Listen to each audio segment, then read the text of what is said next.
Ok. Então, queria que você falasse um pouco sobre essa comissão Vaticano Pentecostal para o Diálogo Ecumênico, para o pessoal saber o que é isso, de onde partiu isso, como é que está o andamento acerca disso, né? Enfim, se você quiser falar. Tá bom. Primeiro, obrigado pelo convite para estar aqui com você.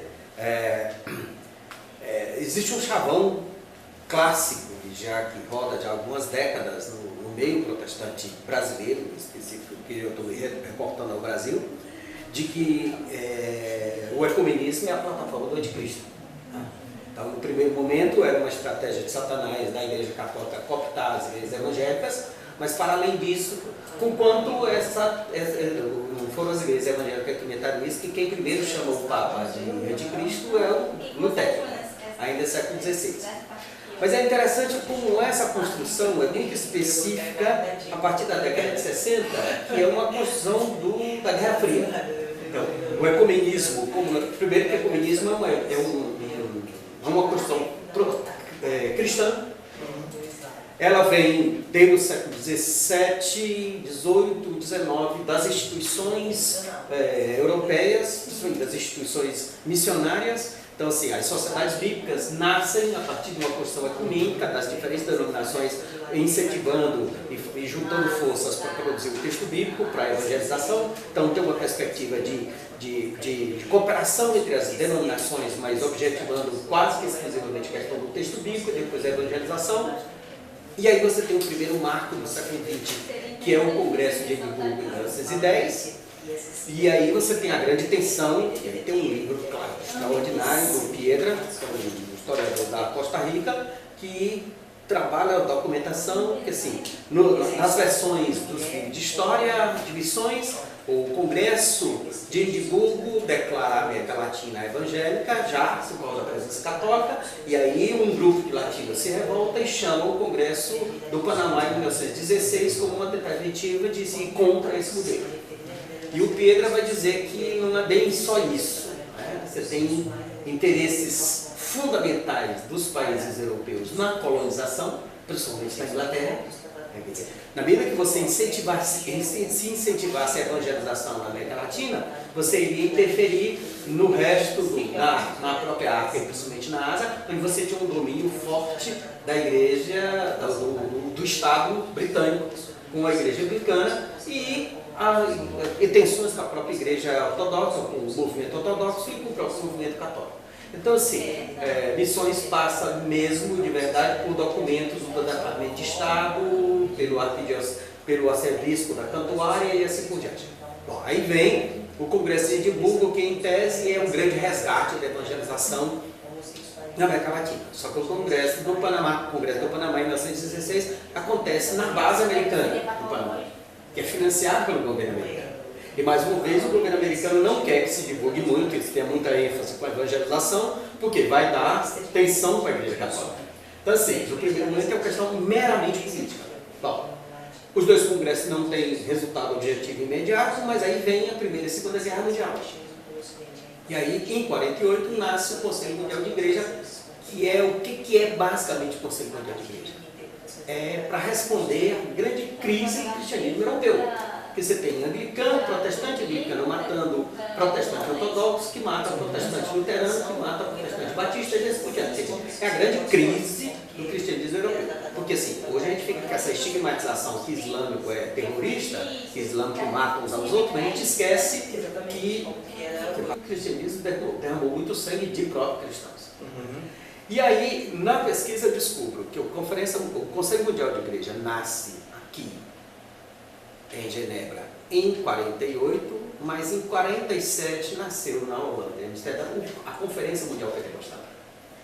Então, com poucos meses de distância e poucos quilômetros de distância, nascem dois movimentos que, em tese, deveriam estar em conjunto, que, em tese, têm os mesmos interesses no primeiro momento, que é sanar o problema da crise europeia, mas que tomam caminhadas muito distintas. Isso, década de 50, se caminhou, chega a década de 60, que acirra a questão da Guerra Fria, você tem toda uma estigmatização dentro do pentecostalismo, não só latino-americano, mas e originalmente no protestantismo americano, que Por quê? Porque década de 60 a Igreja Ortodoxa da União Soviética se torna membro do Conselho Mundial da Igreja. Então, o que não existia antes, começa a existir o grande espectro do comunismo querendo dominar o mundo, e aí você tem toda uma estigmatização, uma satanização do ecumenismo dentro da América Latina. Então, sim, eu, desde menino, ouvi isso na igreja, os discursos, as falas são isso, o ecumenismo, e aí você tem na década de 60 um neologismo que é um xingamento duplo, o pessoal chama. O ecumenismo era uma mania de xingar. O cara que era comunista era também ecumênico. E você tem um negócio assim pavoroso. Né? E aí, por razões óbvias, né? Depois da Segunda Guerra Mundial, a manifestação do anticristo, o nascimento de Israel, você tem uma produção escatológica exacerbada.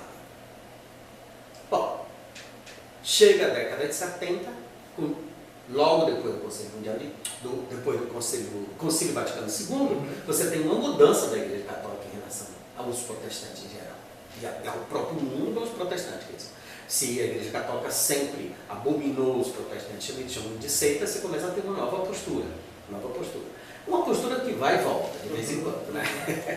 Mas aí, na década de 70, em 1972, nasce a Comissão Bilateral do Diálogo Vaticano Pentecostal, que é uma comissão absolutamente desconhecida na América Latina. E é uma crítica que eu faço à própria comissão, é que ela nasce com europeus e americanos, e nesses 40 anos você teve quase 200 membros, apenas 8 latinos participaram. Quer dizer, como é que o continente católico e o continente pentecostal foi esquecido? Pela primeira vez nós temos um brasileiro, que é o padre Maciel Maceneiro, que é teólogo católico, representante do Vaticano na comissão, é da PUC do Paraná. E ele está... Nós temos 2 documentos, foram publicados diversos documentos, temos apenas 2 em português. E eu estou fazendo essa pesquisa porque, como eu gosto de brincar com meus amigos pentecostais, se o ecumenismo é coisa do anticristo, esqueceram de avisar isso para os outros lá. Os americanos não sabem disso. Você tem na década de 60 um anti-ecumenismo muito forte, especificamente dentro das Assembleias de Deus. Donald Gee e esqueci o outro nome agora. 2 grandes líderes pentecostais, estou pensando em Levi Speth, não, Levi Speth é o sueco. Donald Gee e... Caramba, deu branco. Eles foram excluídos da Assembleia de Deus. Se lembrar, a gente coloca o nome depois lá embaixo. Eu tenho aqui anotado. Eles foram excluídos da Assembleia de Deus na década de 60. Aí você tem uma ideia. A Assembleia de Deus na década de 60 nos Estados Unidos, os pastores assembleianos que se tornaram ecumênicos foram excluídos. Tiveram a credencial suspensa do ministério. Mas então a ausência então, da participação, ou pelo menos do conhecimento no Brasil, também não se dá também, não é pela falta de divulgação, mas é pelo medo do envolvimento com relação a isso? Sim. O espectro do comunismo assim, não é uma coisa de ignorantes de periferia. Isso contamina a própria Igreja Católica. A elite católica é anti-ecumênica e anticomunista. Né? Quer dizer, você tem uma elite europeia e uma própria elite americana que é anti-ecumênica e anticomunista por causa do medo da União Soviética. Agora, o que eu estava querendo dizer é o seguinte: enquanto na década de 60 esses pastores são excluídos, a partir da década de 80 você tem uma nova disposição do pentecostalismo mundial a escrever o ecumenismo, porque diversos pastores participam, pastores assembleianos, e desde 80 tem um pastor, um grande intelectual assembleiano dos Estados Unidos, C.U. Robert, que é membro da comissão e atualmente ele é o moderador geral dessa comissão. Ou seja, como eu brinco, se o ecumenismo é coisa de Satanás, esqueceram de avisar isso para os americanos, porque eles são ecumênicos. E aí, agora ao final, já nos anos 2000, a Assembleia de Deus nos Estados Unidos teve uma decisão salomônica. Como eles são absolutamente congregacionais e públicos, todas as atas das convenções têm que estar na internet. Tem uma ata lá que diz o seguinte: eles decidiram o quê? A ata diz literalmente isso, a decisão da convenção diz exatamente isso. Nem incentiva nem proíbe a atividade ecumênica, conquanto pastores e igrejas devam participar apenas de atividades que não neguem a pessoa de Jesus, e a inspiração da Bíblia. Ora, qual movimento ecumênico que de cara já diz que Jesus é falso e que a Bíblia não... Então, assim, uma decisão salomônica, por quê? Porque as igrejas são autônomas mesmo, a Assembleia de Deus de fato lá são assembleias, nesse sentido, que é uma coisa que eu brinco aqui no Brasil, nem a congregação cristã é uma congregação e nem as Assembleias de Deus são uma assembleia, né? Ele é um nome idiosincrasia. E aí você tem essa nova disposição ecumênica dentro do movimento pentecostal mundial. E no Brasil nós temos hoje um movimento fortíssimo chamado Em Cristo, que é encontro de cristãos em busca de unidade e santidade, e temos agora em agosto aconteceu no Rio, o encontro Somos Um, que é um envolvimento, oficialmente nós temos já 27 igrejas pentecostais envolvidas com grupos de renovação carismática.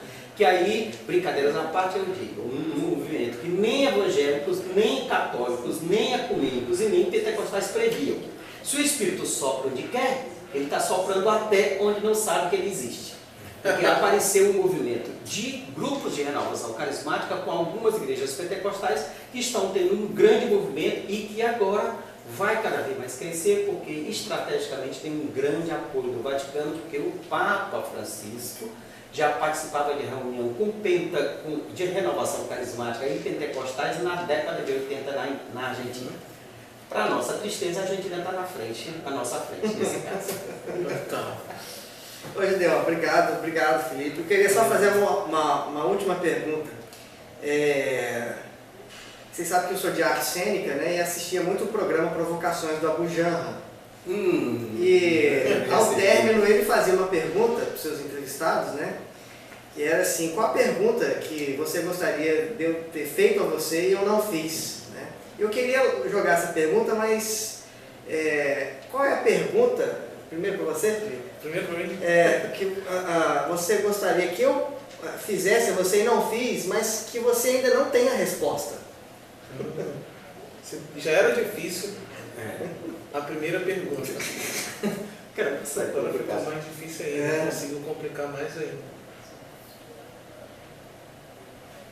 Já tem aí para você? Não, eu tenho da primeira parte com a pergunta que você me fez. O que você vai fazer da pesquisa? Eu vou publicar um livro.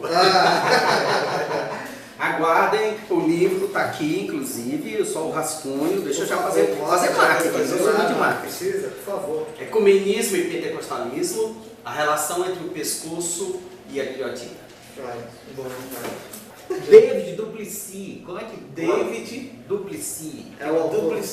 Que é o autor, que era um pastor ecumênico que se envolveu com o Conselho Mundial de Igreja, que foi excluído da Assembleia de Deus. Fechou. Da Assembleia de Deus. Que, aliás, um pouco de veneno. David Duplessis, apesar de ser branco, era da África do Sul. Aí foi morar nos Estados Unidos. Então eles excluíram David Duplessis, mas uma coisa é excluir um pastor africano, né? E outra coisa é excluir depois grandes intelectuais brancos da própria Assembleia de Deus. Isso aqui é um pouco de veneno. Não, então a minha dúvida seria por que a religião é tão aderente a projetos de poderes violentos? Essa é a minha pergunta. Não, se eu não tenho resposta, eu não tenho resposta. Não. Alguma pergunta que você ainda não tem resposta? Gostaria? Não, assim, a minha pergunta ainda é essa: por que a gente não é ecumênico? Pelo menos possibilidade. E assim, eu não sou teólogo, então minha discussão é meramente historiográfica, estou fazendo todo esse histórico desde o século XIX. A pergunta central do meu trabalho é por que os pentecostais são anti-ecumênicos e por que os ecumenismos são antipentecostais? E a pergunta é: tudo bem, a gente pode ter perspectivas distintas, contraditórias, temos controvérsias impossíveis de serem resolvidas, mas possibilidade, por mera civilidade, a gente podia aprender a respeitar uns aos outros. E por que a gente não respeita os outros de forma tão simples? É tão simples respeitar e a gente não respeita a divergência. Verdade. Então, obrigado. Esse foi Nelson Neves. Obrigado mesmo aí. Então, aqui pensando alto com o Felipe dos Anjos e Gideon Alencar, uma grande alegria. Então, um abraço para vocês e sucesso aí na pesquisa.